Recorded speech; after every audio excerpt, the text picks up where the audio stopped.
Sean Fitzgerald from Observe What Is. I'm interviewing Dave today on his business, Dave's Motor Spares. And I'm going to be talking to him a little bit about his business. This gentleman has got a wealth of experience that he's going to share with us on how to, tips and strategies on how to run a business. Introduction from you, Dave. Just your full name, your age, are you married, and a little bit about Dave. My name is Dave Amojee. The real name is Dawood Amojee, but people call me Dave. And I'm married with 2 children, 1 daughter and a son who is in my business. My daughter, he does dramatic classes, speech and drama, and she's quite contented with that. And she got 2 kids.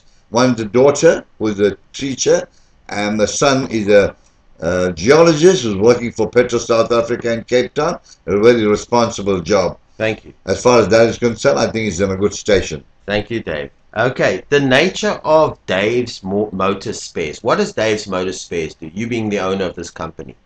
What Dave's Motor Spares is a dealer in motor. I started off at very early age when I realized after I'd educated myself in various fields to say that I'm able to operate business. I started thinking and deciding what type of business would do me well.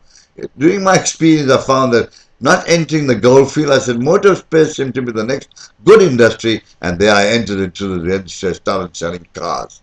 Now, Dave, that's just spares for cars, all kinds of trucks, or just we deal in all types of spares for all types of vehicles, small and large. Okay. Great. And we import quite a bit of tires as well and engines. Thank you, Dave. Have you ever owned another business before in your lifetime? I was pretty young.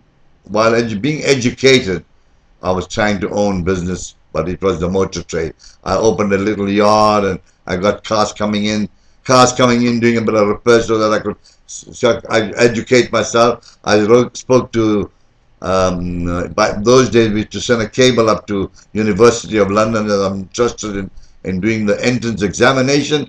They sent me the syllabus. I started picking up the subjects. I selected the subject, and then I had to work, and I had to go to London book chambers, buy second-hand books for 6pence and 5pence, and educate, burn the midnight oil. I was ready for examination. The examination flew down into Technical College in Warwick Avenue. There I sat. I passed with 7 distinction, and I was majored in the English language, and that's when I got a bursary from the School of Journalism from Pennsylvania, and I was going to go and become a journalist and come back after 3 years and be with my family. Thank you. But unfortunately, my mother didn't approve of this. Okay. She says I must get married and stay here. So here I'm married for 56 years, and my business is very old.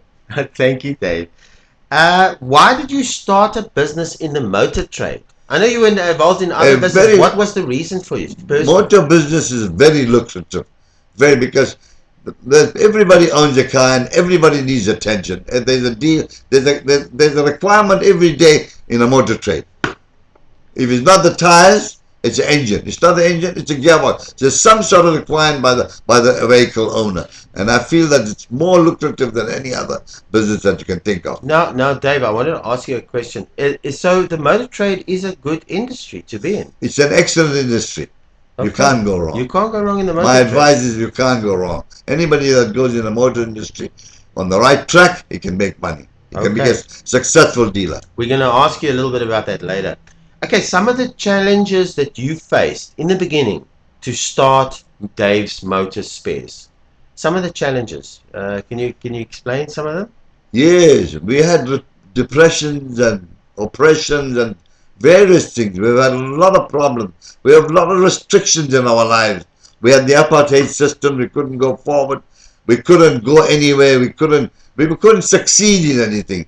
But later on, things opened up, and as things opened up, many fields became open to us, and we could make money, and we could.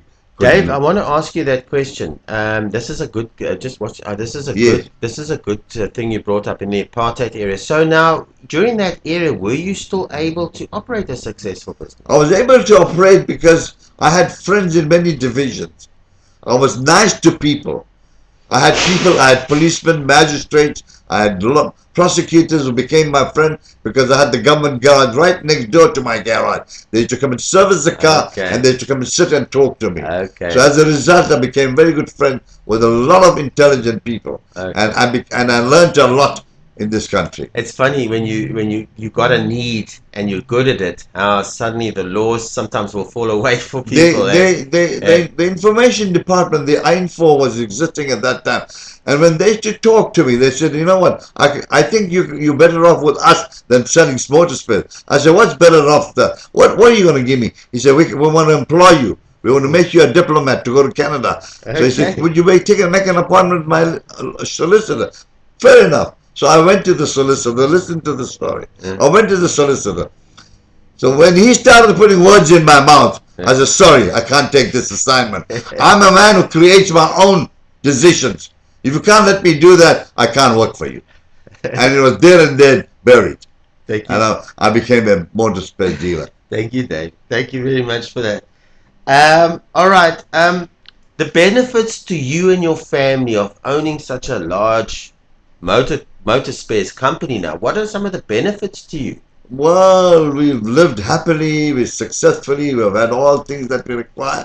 My wife hasn't had anything deficit in her life. She's whatever she wants, she's had it. My daughter's had it, my son's had it. We own our own houses now, we own our vehicles, we're enjoying a good life. We meet on Friday night and with the entire family, which totals about 40 to 45 grandchildren and great-grandchildren.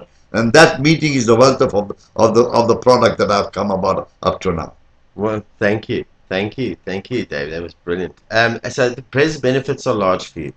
What are the present challenges that you and your grandson have in this industry? Today there are many challenges. Please, many motor spares firms have opened up, and there's too much of competition. You have to be careful to tread carefully and make decisions. And you have to be careful when you buy stuff because there's too much of competition going on. And the biggest curtail thing at the moment is that money is difficult to come by. Last year I said it was a year of disaster. There were many disasters. This year when I predicted in December that the economy is going to be down, and I can see already Greece is down. A lot of American cities are down, South American cities are down. The economy is so bad throughout the world. Right now, South Africa is suffering in economy. Okay, great. So there's the present challenges. There's a lot of competition. We have to cross the bridge now. Okay, great. It's going to be with great difficulties. I want to ask you, Dave. Would you recommend this type of industry, the motor spares industry, to people? Would you recommend it? Gladly. Okay. It's one of the finest industries to be in because everybody's owning a car. It's increasing every day. The population is increasing every day. The demands are increasing every day. The man that used to one car to the family today, there's 5 cars in the family. So there's demand for spares all the time. Wonderful. It's just, but as you said, the challenges is the competition. Everybody seems to be getting into this. But industry. There's enough for everybody. Is there enough? Is there enough for everybody? Okay, great. Thank you, Dave. The future prospects, obviously a silly question for the car industry. We're always going to need cars. Correct. It's not changing. It's not going to end. It's not going to end. This is the stream of cars. This is never ending. I've already said it on Friday. The stream of cars is flowing and flowing and getting greater and greater. Are not cars getting expensive? They're getting expensive, but the man cannot do that transport. Okay. He's working far away from his own residence. He's forgotten the days he used to walk. He's had to have transport. Okay. You know why I asked that? Because cars are quite expensive. So I'm just thinking in the future prospects of people getting not being able to afford cars. There's 5, 6 cars in each family. Okay. You take the black family. Yes. They've got enough cars in the family. Okay. There's no shortage of cars. Okay. The money, somehow or the other, they buy the cheaper cars. Well, but cars are there to be... Motor spares. Specifically motor spares, not fixing cars. You never got into that industry. Not the fixing and the selling of cars. I did a bit of repairs, but there was a bit of problem there. You got a mechanic who doesn't know his job. Okay. He doesn't discharge his obligation properly. The customer comes back crying, and there was too much of returns and too much of crying in it. Okay. So I didn't pay much attention to that. Okay. All right. So now, thank you, Dave. Now we're getting back. We're coming down to tips and suggestions. This is a question I'm going to ask you for somebody starting out, this young 19, 20, or somebody who's a little bit older, 40, 50, or 60, My wanting to start a business. I want you to give all your suggestions, all your wealth of knowledge on how to run a successful business. my advice is, up to today, that my age is 87, I get old people coming here with the sons. Dave, you gave me a good day. You gave me a good treatment when you were in Prince Edward Street. There's my son and there's my grandson. They're dealing with you. I get compliments every day that you must treat a customer well. Give him his money's worth. I feel that if you work for anybody, you are not doing your employer a favor. You are giving him your work, your labor, and you're getting instead money for your work that you've done. So it was a barter system that started from the time immemorial. And it's the same thing today. You give a man service, you get money. You give a man his goods, you get money. So my advice is, give a man a good deal when you take the 50 rand from him. Don't let him come back and grumble. That's that's a complaint. Don't get complaints in your business. You won't get success. I've never had complaints in my business. If I did have a complaint, I ironed it out to his satisfaction. Even if it's a mistake, I said, all right, don't worry, I'll repair that. I know you didn't put water in the radiator, but I'll repair it for you with my expenses. He came back to me and again and again, and he's still coming back, still 80, while I'm 87. I wanted to ask you, thank you for that. And it's a service. Obviously, after service, Excellent. finance is important. Knowing your finances in a business. You have to have finance, because then you can spread your wings out and you can become bigger than what you are, and you can feed your family well. Is it important to know the financial aspects of your business? A man must know administration, otherwise he shouldn't be the owner of a business. If he doesn't know administration, then he shouldn't own a business, because these are the fundamentals to know how to discharge your obligation as an employer. Okay. Wonderful, thank you. Anything else you want to add? I know we covered all the I covered most of the questions. Anything else you want to add, Dave, that I've forgotten about, that you want to add for the viewers? I think the most important thing in the world today, we need a lot of ambassadors of peace. We've got a trouble, there's so much of conflicts. Like I say, as the mind governs the hand, the man of intelligence must direct the man of labor.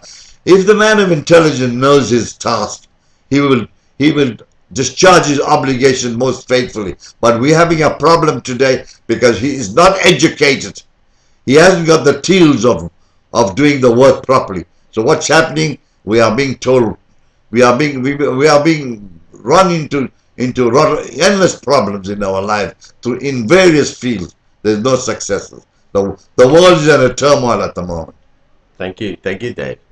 I want to ask you now, we're just going to talk a little bit about Dave's Motor Spares, and I'm going to ask you, what makes Dave's Motor Spares unique from other spare shops? Dave's Motor Spares is unique because the treatment given to the customers was special. It was treated like they're human beings, and they were treated so well that they keep coming to me for the last 50 years. And my business is a successful business. Wow, thank you. That's great. That's great to hear that, Dave. Okay, we finished with the interview. Thank you, Dave. I'm going to just leave. We're going to leave Dave's Motor Spares details for the viewers that want to get hold of Dave and get hold of his business if they need any spares, or just come and chat to Dave. He's a wonderful gentleman. Okay, we're going to start. Dave, your full company name is Dave's Motor Spares. That's right. Correct. And your address is 444 North Coast Road, Bradeen. That's in Durban. Right opposite Namdi Drive. That's in Durban. Which is a very potential site. Good. Thank you, Dave. That's in Durban, guys. Sorry. And your telephone number is 031 564 9357. Am I correct? There's 6 lines, hunting lines. Oh, there's 6 lines. Is this the hunting line for the 6 lines?